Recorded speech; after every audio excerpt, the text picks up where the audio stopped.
Welcome to the Brendan G podcast. Today we're going to be talking about the importance of Silybin versus milk thistle. And I am joined by my producer and researcher, Joe, and he's going to be asking me some questions. We're going to get right down into this. So go right ahead, Joe. Ask me some questions. So, I guess first and foremost, what is milk thistle, and how is it beneficial to health and liver health? Right. So milk thistle is that nice purple flower. And a lot of people know that milk thistle is beneficial for the liver. When we're talking about how it interacts with the liver, we're talking about when liver has, when it's unhealthy.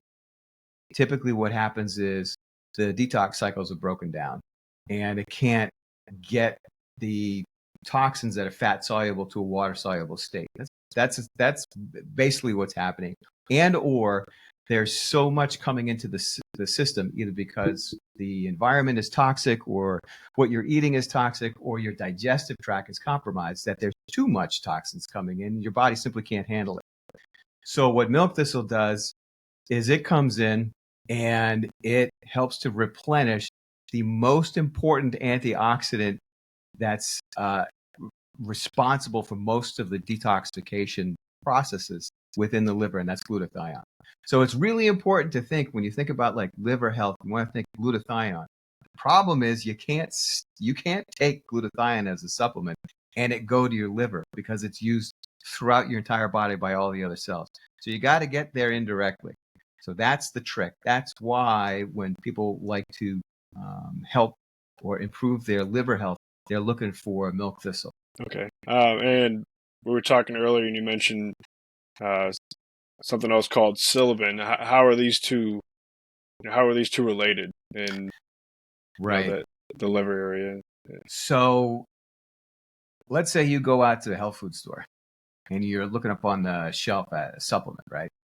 And you see something that has milk thistle in it. That's great. I know it's good for liver health. And then you see something that has Silybin in it. Okay, I have no idea what that is. So the active compound in milk thistle is Silybin. There's like 6 different molecules in there. Silybin is one of them.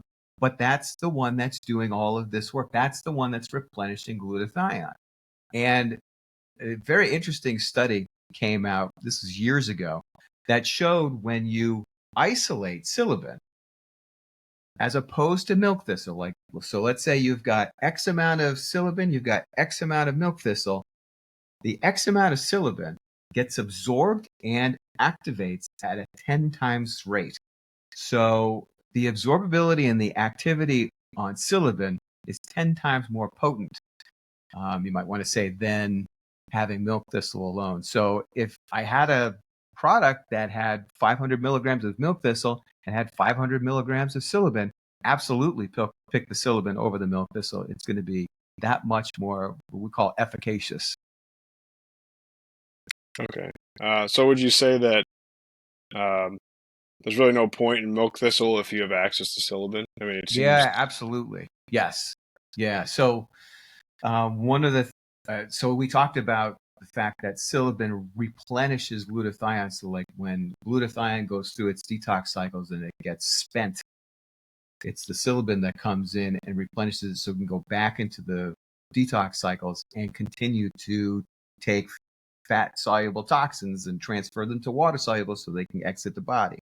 That's what you want. That relieves fatty liver. That gets things back to a good, healthy state. Interesting thing is, if the supplement also has in there choline, and one of the most common supplements that has choline is phosphatidylcholine. It's very stable. It's highly absorbable. The choline actually increases the effectiveness of the Silybin. So you can see this is the biocascade that's taking place. Glutathione works to get the detox cycles going. It gets replenished by Silybin. Silybin gets spent. Silybin gets replenished by choline. So that's the train, and it's a very indirect way of detoxifying your liver in a very efficient manner. And that's why you want, really, when you want to buy a supplement, you want to get all of those things included.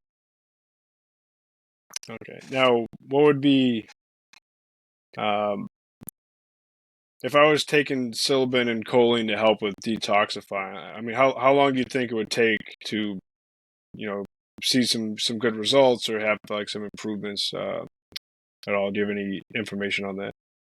Yeah, that's a different question, and I think that it depends on the total formulation. Um, there are other really important raw materials as well, like NAC and acetyl cysteine and MSN. So that takes care of basically all of the requirements for those detoxification pathways.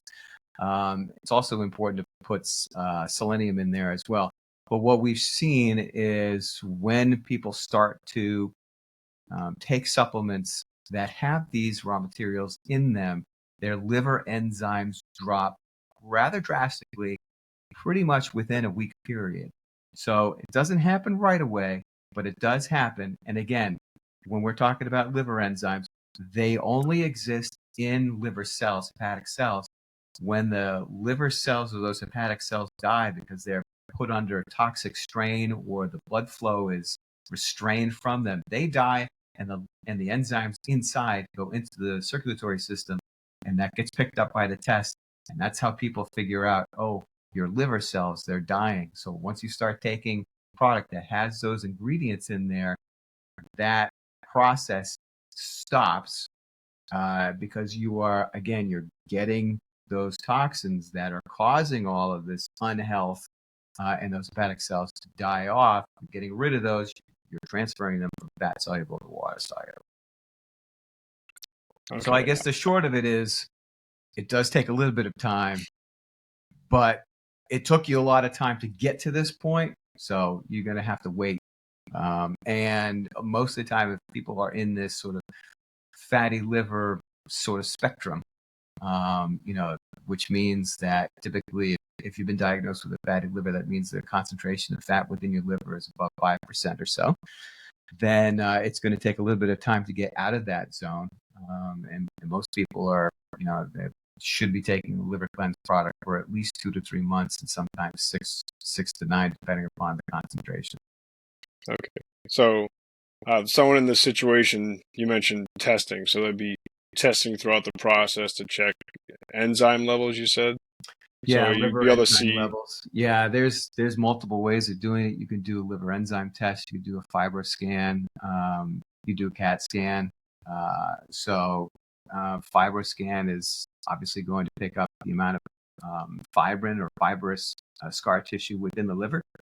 That's typically not done in the States, and it's not covered by insurance. That's more done in Europe. Most of the time, doctors are going to recommend that people end up submitting to the liver enzyme test, and that's when the enzymes are going to get picked up. And that's a pretty efficient way of knowing whether there's cell death taking place within the liver at the time.